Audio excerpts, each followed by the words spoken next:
This couple minutes. conference will now be recorded.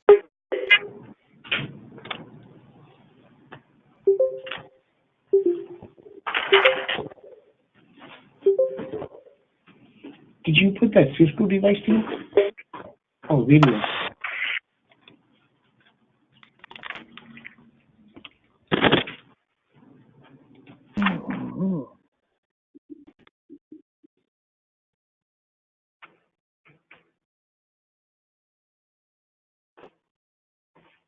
How are you?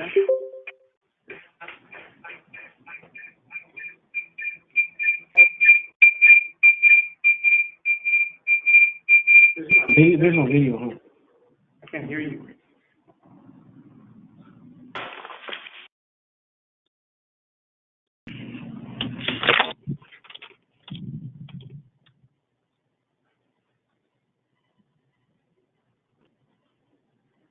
Can you hear anyone?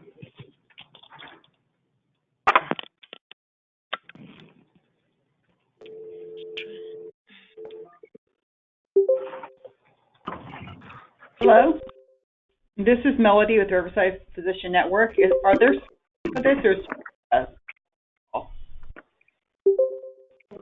Hi, this is Michelle Reed with Brand New Day Health Plan. We'll get started in 1 minute. If we could ask everyone to mute their phones.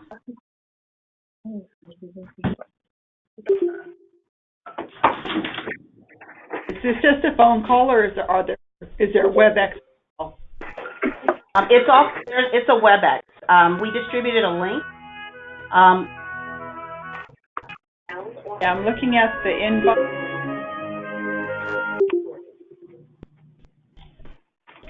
Unless it's just me. No. I get the invitation.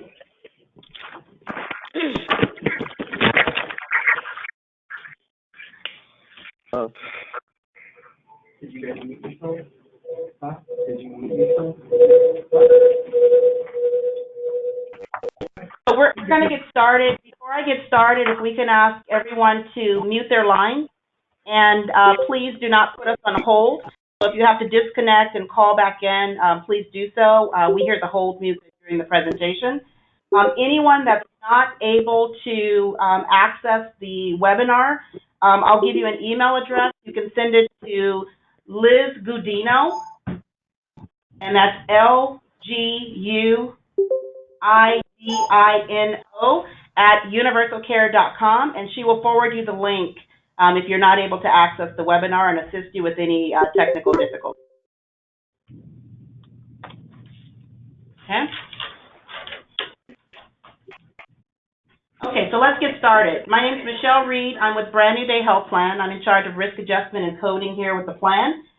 Today's training, we're going to have an overview of HCC coding, some risk adjustment strategies, and specific medical conditions and how we would chart those conditions as well as document those conditions in the medical records. So we'll go through those specifics. Additionally, we will hold a monthly training related to a specific medical condition the third Thursday of every month. Our first training today is an overview, so it's going to cover a lot of material, but every meeting thereafter will be specific to a certain condition. So before we get started, I'm going to just go over a couple of terminology. So as I talk about HCCs and RAP, you'll understand what those basic terminologies are. So I think it's important that we start with understanding the basic terminology. So I'll be referring to abbreviations HCC, which is your hierarchy condition categories, and that's the basis of how risk scores are determined for Part A, B, and C for Medicare Advantage plans, as well as I'll use the term RAF, which stands for Risk Adjustment Factor, and those are the risk scores you get for the payment. So just a brief overview of how Medicare risk adjustment works. It's important to Medicare Advantage plans to receive the payments because it's based on the risk adjustment score, so which is used to ensure that we're all getting the proper payments for our members based on the illness of burden and the patients that we care for. So the model is driven by the patient's risk score, their health status, and their demographic status, and it all gets fed into a hierarchy condition category. The HCC model that spits out the risk adjustment score it'll give you an actual score for each member, and we'll take a look at some examples of that. So every patient has a risk score, and that risk score is based on the patient's age, the patient's gender, whether or not they're dual eligible, such as Medicare or Medi-Cal, or if they're disabled. And then they get another score, which is determined by their health status. So if they have CHF, or if they have diabetes, all of those things go into a risk score to make up this calculation. So when it all comes together in the model, you get a disease hierarchy. So when it all comes together, the disease hierarchy are the diagnosis codes that are put into categories called condition categories. And these are diseases that interact and give you additional risk scores for certain diseases when they're combined when the patients are being managed. So we get all this data from hospitals, inpatient, outpatient services, physician medical charts, and it's critical that we understand that this is a prospective model, which means the diagnosis is for the base year. So for the diagnosis codes that you use today are going to be used for next year's payment. And the members rescore and get reset every year that you're submitting that diagnosis code data. So basically, all of this funnels down into approximately 70,000 ICD-10 codes. There's about 9,000 categories, and those roll down into 25 condition categories, which equate to 79 HCC codes. Okay.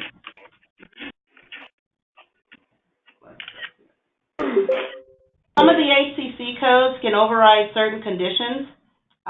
We look at the scores. So the HCC categories have HCC codes. So the HCC code 8 would be better than 9. We look at the lowest number. The HCC code 17 would be better than 18. So whichever one's lower in the model is the category that we'll actually get on the risk score. You're only going to get one. There are certain conditions, and we'll talk about those details, certain conditions that overlap. So we're only going to get the score for one of those conditions within that model.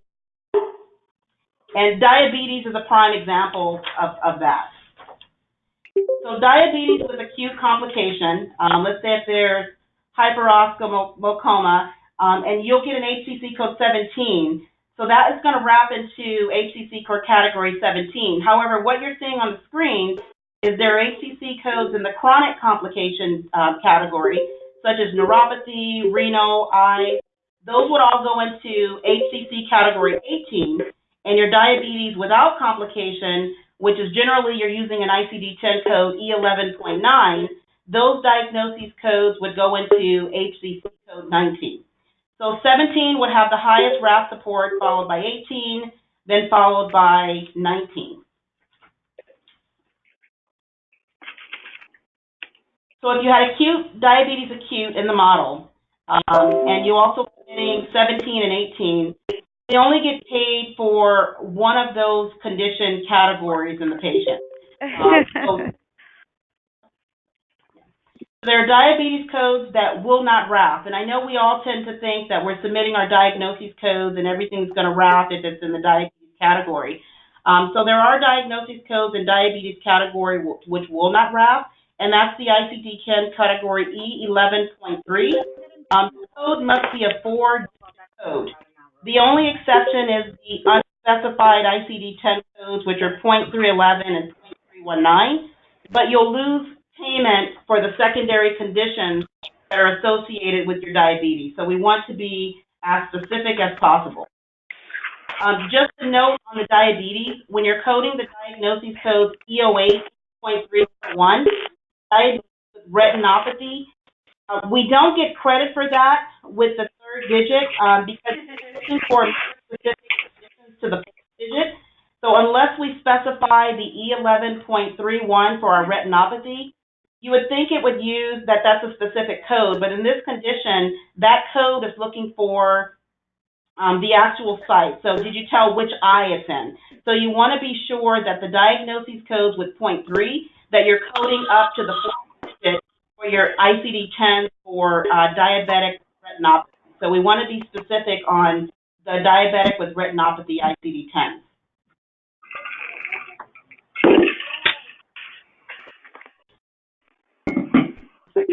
So quality documentation, we want to make sure that in the diabetes we're specific and we're documenting if it's type 1, if it's type 2, is there a manifestation or complication? In the manifestations, what's the condition due to? And we should note if it's controlled or uncontrolled. So we want to make sure that we are very specific and when we are documenting our diabetic care. So the Medicare average RAF is 1.0. This is tend to where we tend to have the threshold is 1.0. The payment is based on the region. What Brand New Day does here is we post your RAF scores by member, by doctor, your SFTP site, so that's available. So for every 1% higher, the model will change your risk score by 0.1 on your RAF. So the diagnosis codes drives the RAF scores. The RAF scores drive the reimbursement, and proper documentation will retain that reimbursement. So it's important that we continue to resubmit our conditions each year. And of course, under the HCC validation, it has to be a face-to-face visit to document the status condition. So is the condition stable? Is it worsening? Are there labs, tests, medications ordered? And you have to document your plan of action.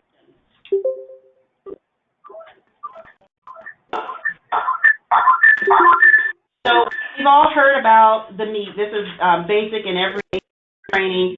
You're monitoring signs and symptoms of the disease and progressions. You have to evaluate, so run the test. Is the medication effective? Assess and address. This is where you're ordering your tests and your treatment. What are the medications, therapies, and modalities? So the reality of this is that we are all audited by CMS, and so the documentation must be included in the chart, and we must include the MEET to make sure that everything's complete as we're documenting and submitting to CMS. So the documentation, here's just a screen that's showing how we would document our acute conditions, chronic conditions, the status. You want to document to the highest degree of specificity, and any relationships or causes should be indicated in your medical record, which would increase the documentation and the RAF scores that you're getting per patient. So the guidelines for proper coding. The history indicates that the condition no longer exists. So it's important that when we're documenting history codes, we're documenting them correctly.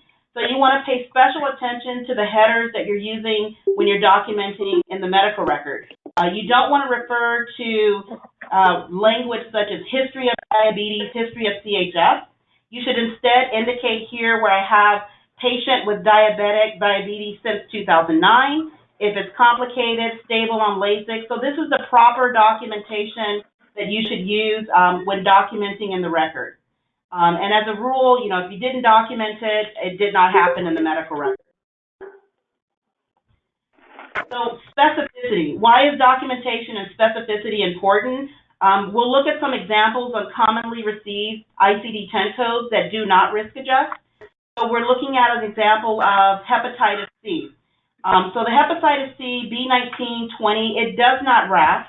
B1710 does not RAF, and that's because we have not mentioned any type of treatment. So we do not get RAF scores and payments on those two conditions. Instead, we would diagnose the B18.2, which is our chronic hepatitis, and it implies that there is some ongoing surveillance or there's a treatment, and so now it'll RAF to a 0.165 because we've indicated specifics related to that condition. We want to stay away from words such as probable, possible, or questionable in our record because it implies that condition does not exist. Any conditions where we're using probable, possible, or questionable, these codes will not RAF. Yeah, that's kind of bad. So every January, the slate is wiped clean. All things reset. So our amputations are back, our COPD patients are healthy, diabetes everything's healthy again. So it's important that we understand that these slates are wiped clean every January, and we have to reassess and redocument those conditions. Transplant, that's a big one. Transplant, we want to mention the transplant every year because just because that transplant did not happen in the current year, it does not mean that we cannot code this condition. So transplant, you want to mention that because they didn't have to have it in this year, transplant, in order to qualify for an HCC or risk adjustment. So we want to run our data and make sure that we're continuing to document that condition in our progress notes and medical records. Same thing, examples such as quadriplegic patients, diabetic status, current ostomies. We want to make sure that in the calendar year that we're redocumenting, reevaluating those conditions. So this screen is showing a summary of some documentation and issues that, some joint and connecting diagnoses codes. So diabetes with neuropathy, again, indicating if it's stable, CHF, continue meds. So I'd like to just kind of bring this out because the coding for these patients, when we're missing the specificity of the condition, we lose out on the interaction and possible additional RAF scores and documentation. I'd like to also mention on your diabetic patients, any patients that are on insulin, coding the Z79.4, it will RAF into an HCC category 19. So it's important that we continue to mention the insulin status for those patients that are on it taking insulin. Problem list. So I highlighted this at the bottom, the progress note without an evaluation, or problem list without an evaluation. We cannot, indicate just a laundry list of conditions without evaluating and assessing those conditions. So the next slide here is so it specifies the conditions and the codes that we get credit for and those that we have to be more specific in. So the top ones, you don't have to do anything. These are conditions that all of these codes will wrap into some sort of category in HCC. Down below are the codes and conditions where you have to be more specific on these conditions and identify stages and treatments and things such as that on the HCC model. I highlighted this as of 2019. Chronic kidney disease is now an HCC category as of 2019. So, before we received no payment for stages 1, 2, or 3. In the 2009 calendar year, we're able to risk adjust on stages 3, 4, and 5. Disease interactions. So you have to code these disease interactions. So basically, you do nothing on the disease interaction. CMS system, it happens automatically behind the scenes. But it's important to know that disease interactions, there are certain conditions that will code with other diagnosis codes, and you get a bump on your RIP score because there's a condition or a disease interaction in these conditions. So, for example, on CHF, you're getting a HCC 85, which is 0.323. It finds a disease interaction on your diabetes where you now get you're documenting the 3.18. So the model looks at these two conditions together, and you get an additional RAF on those scores of 0.154 because there's a disease interaction and connection between the two conditions. So it happens automatically in the model, but the more detailed and specific your documentation, you're likely to get bumps in your RAF scores because of the conditions that are here that combine together. So CHF is kind of a wild card. It RAFs with COPD, with diabetes, and with heart arrhythmias. So if you're documenting your CHF, you'll notice and you'll start to see increases in your payment because it RAFs with multiple conditions. So here's an example. Some of the totals at the bottom are a little overstated, but here's an example. We have the same female patient. In the first, we show the conditions where we've documented no conditions and we've only provided the demographic information. So this is the patient demographic with no RAF scores. And you'll see that the payment here is about $5,400. Then you'll see that same patient where we've documented and added additional diabetes codes. So these are no manifestations mentioned. Everything's unspecific and very and without complications. So you can see it bumps up a little bit because it reads diabetic. But you can see a sample here where we've indicated that same patient, and now we've specified diabetes and manifestations in the diabetes, the complications with the vascular diseases, and we've included the CHF. So you can see the more specific you are, those disease interactions are going to help to increase your Medicare HCC and your payments. But, like I said, this is a little overstated, but if you were to code all of these conditions, your RAF scores would increase, and you would see that payment based on those specific diagnosis codes used. So major depression, in a lot of EMR systems, I've seen a lot of EMR systems where we're defaulting to F32.9 or F32.8. Those are non-specific, and they do not give you any risk factors. So you want to be very specific in the mood disturbances, and you want to make sure that you're coding to the highest degree of specificity in order to get credit on the mood disturbances and major depression type of diagnoses. Alcoholism, so if you have a history of alcoholism, you can document and code the alcoholism to an F10.20 so that you're able to receive the RAF score on the alcoholism. So that is a codable, that is a risk adjustable code, and we can code on the history of alcoholism. Breast cancer, we'll talk about breast cancer in other slides. We want to make sure that we're identifying the manifestations. So any of our cancers, we want to make sure manifestations are included. Of course, I'll let them know. Psych.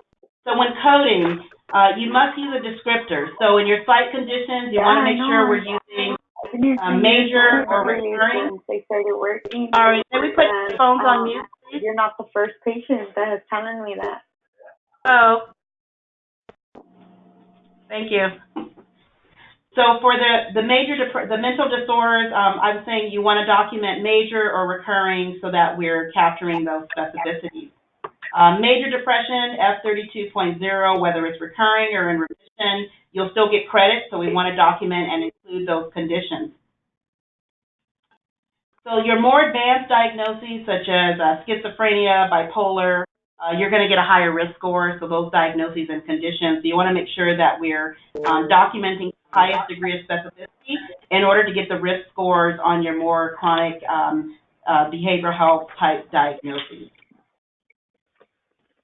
So here's an example of chronic kidney disease and their stages and their RAF scores. So as you can see, stages 1, 2, we've now changed 3, of course, I mentioned that earlier. Listed are your GFR levels for those stages, and then below you'll see that stages 4, 5, now including 3, will risk adjust. You can also code for ESRD, the dialysis status, that will also risk adjust, and you'll see that your unspecified CKD codes will not risk adjust. So you want to be careful when documenting your CKD diagnoses and stages that you're indicating the correct digit, the third, fourth level digits to make sure that you're getting RAF scores on those conditions. So we want to, stay away from the very generalized or unspecific condition diagnoses for CKD. Diabetes with complications, again, another chart, so you can see your HCC weights by diagnosis.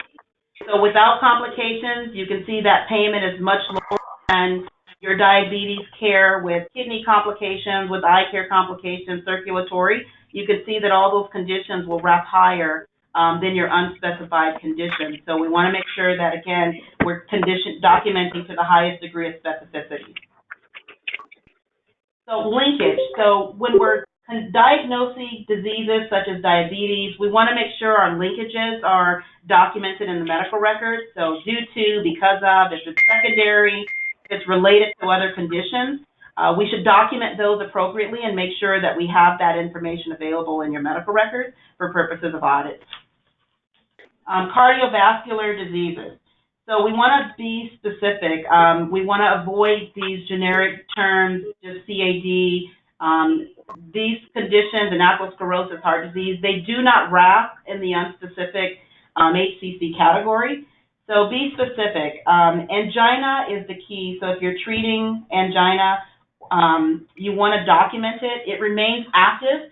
If you're giving a patient beta blockers or medications to control the angina and there are no symptoms, it doesn't mean that the angina is not active. So as long as you're treating it with the beta blockers, as long as you're still treating it with medication, then that is an active diagnosis and you can continue to document the angina.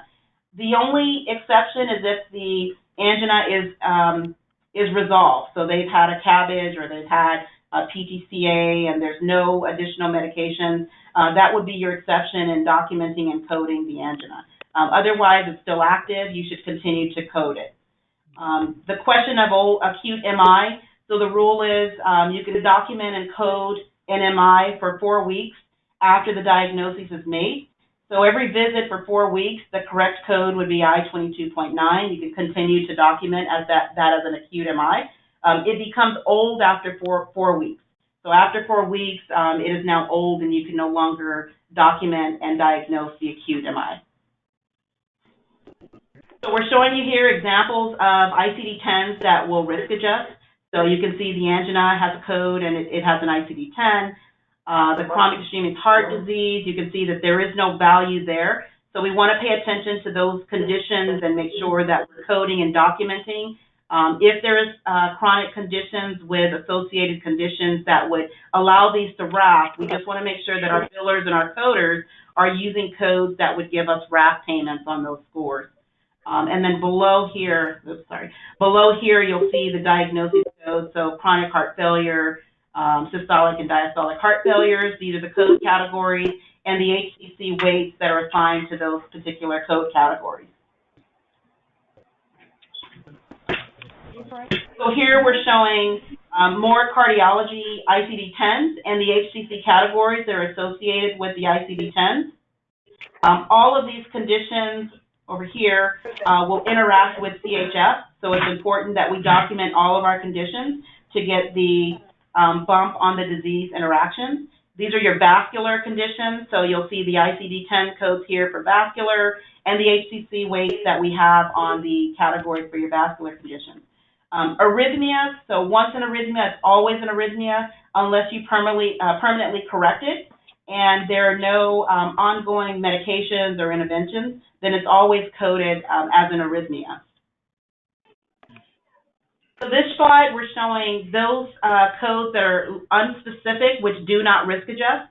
So if I look in this column here, I'm showing hypertension benign, atherosclerosis, chest pain, dysrhythmia. These are non-risk adjustable conditions.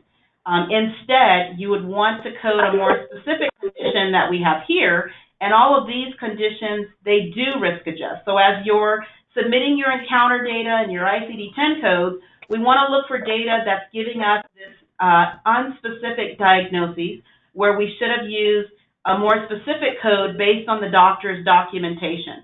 So this is where we lose on our RAF score because we are unspecific here, where this is really the condition that the doctor is treating, and our medical records and documentation should identify with the ICD-10 code associated with those condition factors.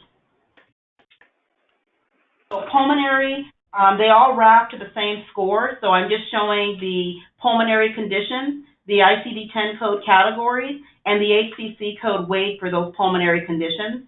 So if our pulmonary status conditions and levels fall within these ranges, we should ensure that based on the doctor's documentation that we're applying the correct ICD-10 code so that we get the benefit of picking up the correct HCC code category.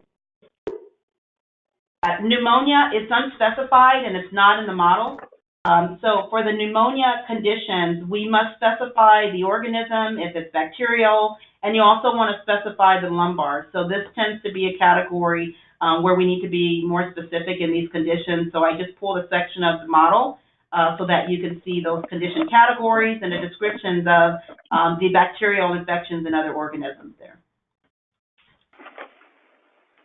So coding cancer as active or as a history of. So metastatic disease should always be coded. So if it's the bone, if it's the liver, the lung, the ovaries, there's a separate ICD-10 code category that we want to use, which is secondary to malignant neoplasms. So we want to ensure that with our cancer diagnoses, we make sure that we're documenting if it's metastasized. So we always need to indicate that secondary malignant neoplasm, or if it's metastasized condition category, in order to accept additional RAF scores and to get additional payment on those diagnoses. And we tend to see the diagnoses for cancers, but we always miss the metastasized diagnosis. So it's important that we code that. So for example, breast cancer, it's an HCC code 12, ICD-10 is P50.50. that has a RAF score of 0.146.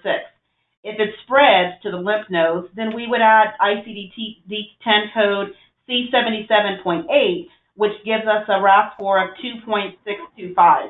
So it's important that we indicate those conditions and categories where we're showing that it has been metastasized. So commonly misdiagnosed codes: protein calorie malnutrition, morbid obesity, amputated status, trach status, respiratory dependence, and angina. We want to ensure that every year that we're reassessing and redocumenting the ICD-10 code for the conditions that are falling into this category. So we tend to assume that it's in the data, it'll stay in the data, but year after year, if we don't see that condition roll over into a new medical record for the current year, we'll miss out on the RAF score and HCC payment for those conditions. So mapping BMI to payable HCC. So there are diagnosis codes: protein calorie malnutrition, which is your E46. There's another diagnosis code, E6601, which is for morbid obesity. So these codes are great when we're documenting protein calorie and morbid obesity, but I would recommend also including the Z codes that indicate the actual value, because if we indicate the morbid obesity using the Z code, we'll ensure that we're capturing the RAF scores for those conditions. The other reason we want to use the BMI is we have a rule that, in the coding rule, that if there's a member with a BMI of 34, so we all know that in order to get the morbid obesity RAF score, your BMI has to be 40 or greater. If the member has a BMI of 35, which this is captured by coding your Z code, then you can code morbid obesity and you can link it to conditions such as hypertension, arthritis, hyperlipidemia, diabetes, obstructive sleep apnea. So I now have a BMI of 35 where I'm linking to one of these conditions that would give me a RAF score under the category of morbid obesity. So as we're documenting those members with a 35 BMI, we should include these specific conditions to gain the benefits of increasing our RAF scores for those patients that have an associated conditions related to morbid obesity. So malnutrition and morbid obesity, again, these are the ICD-10 codes. We're listing the BMI that's in the category that qualifies them for that code, for both the protein calorie malnutrition and also for morbid obesity. So we're listing again in here are the ICD-10 codes. Here are the category codes. The only thing that's not listed in this slide are the Z codes that give us the actual BMI for those conditions. We're not hiring right So the next slides are coding scenarios. I know a lot of us are using the medical records and EMR systems, and so we've just provided a couple of coding scenarios where we're listing patients with multiple HCCs. We're showing those RAF scores and how we can increase the RAF scores with documenting the chronic conditions using the appropriate ICD-10 codes and medical records.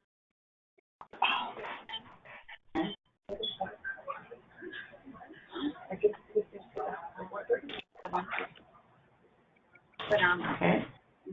So with that concludes the presentation and the overview of HCC code and coding strategies. I would like to mention that we will provide training every Thursday, the third Thursday of every month, where we focus on a specific condition and category. We will also share with you what Brand New Day calls a near-miss report. The near-miss report identifies all of these diagnoses where we indicated they were unspecific and did not risk adjust, and we map them to an ICD-10 code that does risk adjust. And with that data, we're allowing our groups and providers to identify through data those condition codes that do not risk adjust on the model. And we think that's a very useful report. So the next month on Thursday, we'll be sharing that report so that we can identify with those that are not on the risk adjustment model. Do we have any questions on the line regarding the coding or any specific medical condition category? Yes. Hi, Michelle. This is Caesar. Hi. This is Caesar from Physicians Data Trust. How are you? I'm fine, thank you. I have a quick question. What about if they have sleep apnea and a BMI of 30? Can you pick up morbid obesity? Or no? No, so the BMI has to be 35 or greater in order to capture the morbid obesity. So we have to have a BMI that's 35 or greater, and if they Yeah. have these conditions, we'll capture morbid obesity, but it cannot be less. Now, you do want to look out for those members that have 19 or below in their BMI. We're looking for, patients with cancer and patients with other clinical conditions where they're underweight, and make sure Yeah, that for we're protein, documenting. calorie malnutrition. Yeah. Exactly. No, it's just I heard from a doctor that that's why he told me that I know about the 35 or greater with the comorbidity, but I heard if they have a sleep apnea and a BMI of 30 that you could pick up morbid obese, but that's what I was. Yeah, I'll be glad to take that question back so that we can refer with some of our clinicians here and some of the coding guidelines here. So I provided an email earlier today, which is Liz Gudino at universalcare.com, and that's LGUIDINO at universalcare.com. She'll gather all the questions, and any questions and responses that we have on today's call, we'll provide them on a frequently asked questions list. Okay, sounds good. Thank you. Are there any other questions? Michelle, there's a lot of questions about if these slides can be made available. We can email them out. Yes, we're collecting the email addresses. Liz, you're on the line? Yes, I'm on the line. And I have a list of everybody that attended with an email address, I hope. That's perfect. So we'll send out a distribution. Perfect. Okay, so based on that, we'll download the attendance sheet and we'll provide these slides to everyone on the call. I would like to mention I discussed some very specific coding scenarios which are not presented in this slide. We can provide you with separate coding sheets that have specific diagnoses and HCC code categories that you're able to use and distribute to your billers and your coders. Great.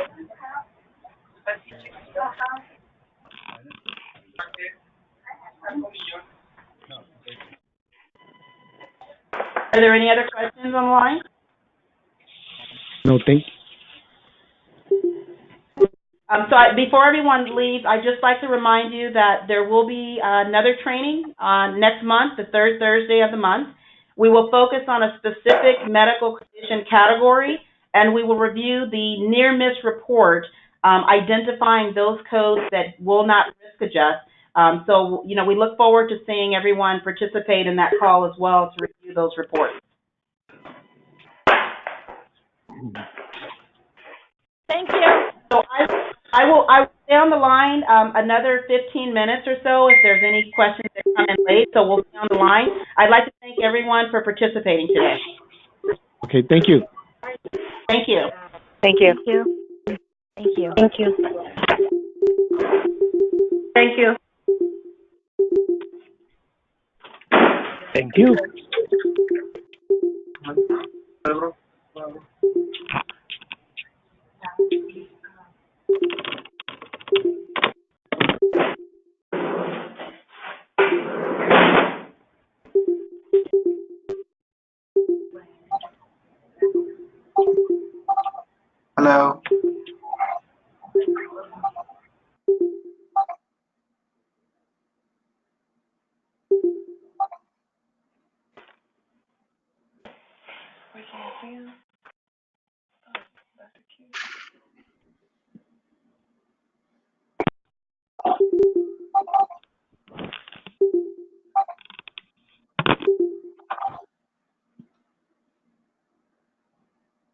Hello.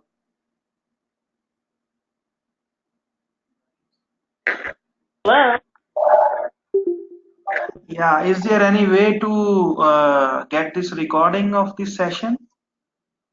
Yes, so we will post the recording on our website.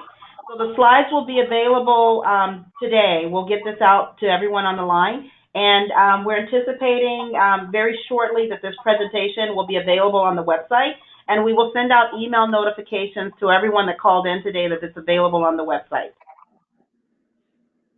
Okay, can anybody note down my email ID? Yes, Because I what is didn't. your email address? Yeah, Of my course. email. Yeah, can I write it on chat box? Yes, go ahead and write I'm it on the sorry? chat box. Oh, okay, thank you. Yes. Thanks, Liz. Yeah, I am writing this on my chat inbox.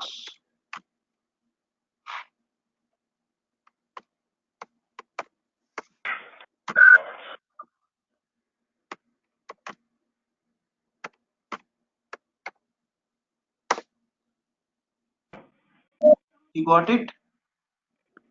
This is rchavla@centrichcare.com. Hold on, let me scroll down to the bottom real quick. Oh, here You we have go. it, Liz? Okay, I see it, Liz. Thank you very much for Yeah, your... I got it. Yeah. Okay, good. Yeah, thanks a lot. Liz, thank you. Liz, I'm seeing other emails come in on the chat box, so if we can record all of Actually, through the GoToMeeting, it records the chat as well. Perfect, thank you. You'll be able to download that as well.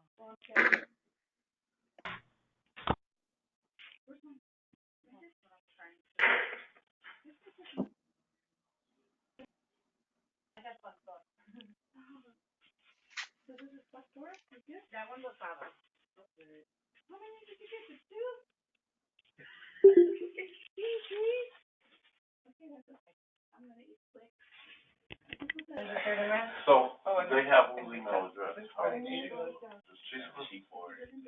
Well, shit, they need our email addresses. They don't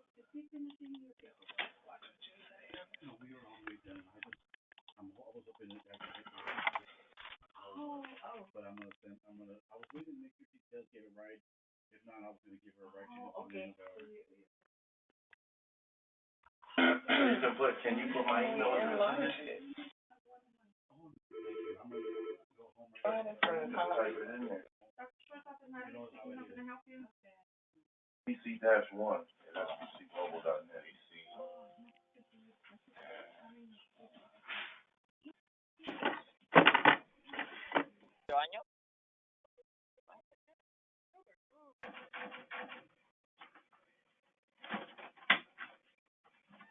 Not cheap.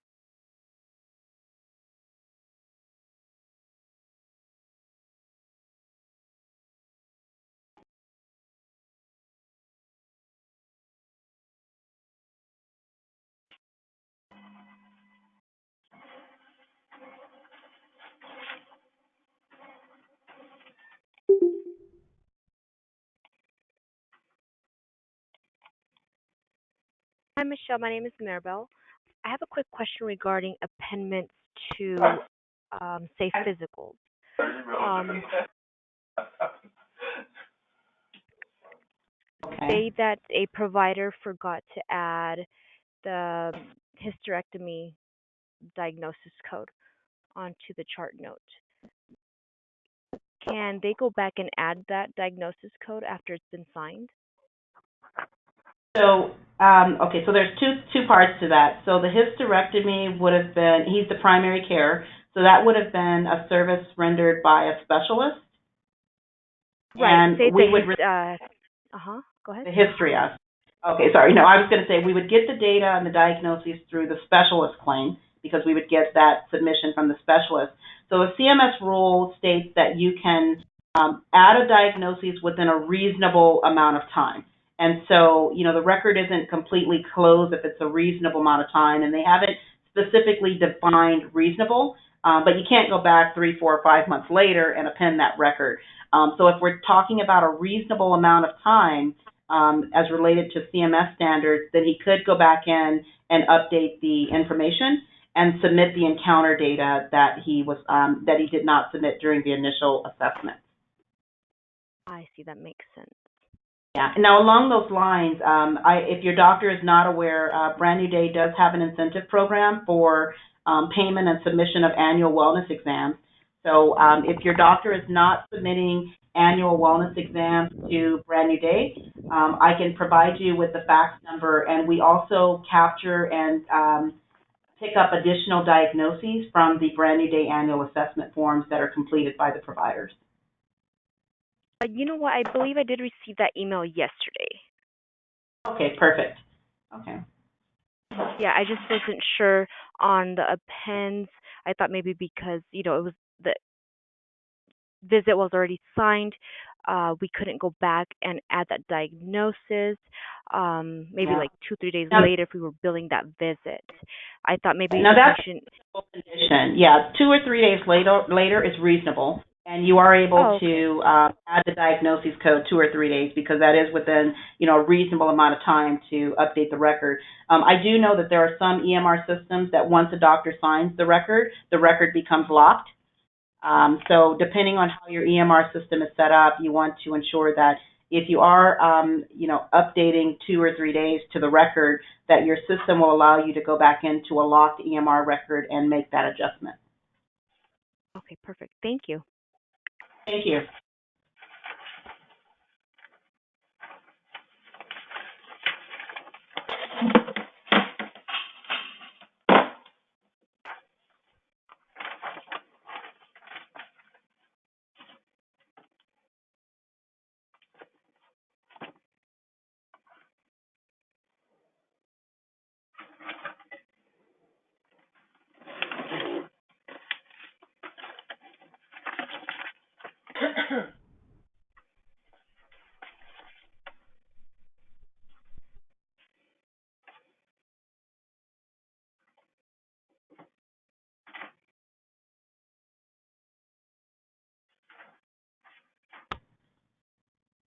So if there's anyone else on the line, I'd like to thank you for joining, and I will be disabling the call. If there's any questions, we'll leave the GoToMeeting open. You can submit your questions through GoToMeeting, and you can also provide us with an email address for any additional questions. We'll leave the GoToMeeting open until 1:30 to accept your additional questions. Thank you.